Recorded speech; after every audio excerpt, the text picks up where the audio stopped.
were any other countries involved in the space race? Have you ever wondered if the space race was just a contest between the United States and the Soviet Union?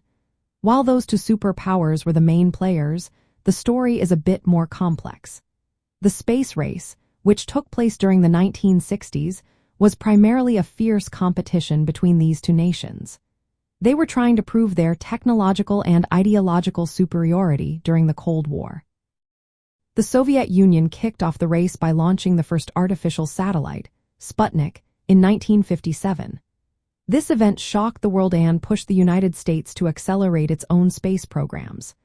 Fast forward to 1969, and the United States achieved a monumental milestone by landing the first humans on the moon.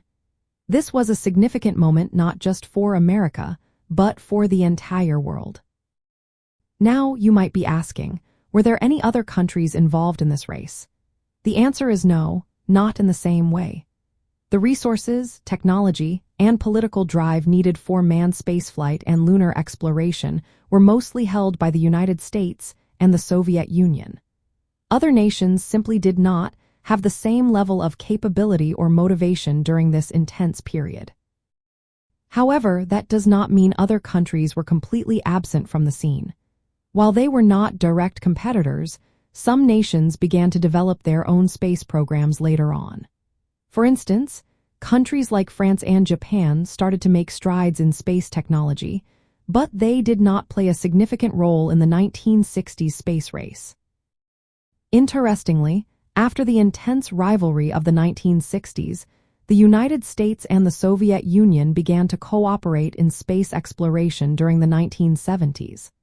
This marked a shift from competition to collaboration, showing that even in the world of space, partnerships can emerge from rivalry. In summary, the space race of the 1960s was mainly a contest between the United States and the Soviet Union. No other countries were directly involved in the race to achieve major milestones like launching the first satellite or landing on the moon. The focus on these two nations reflects the broader political struggle of the time, where space became a stage for demonstrating national strength and technological prowess.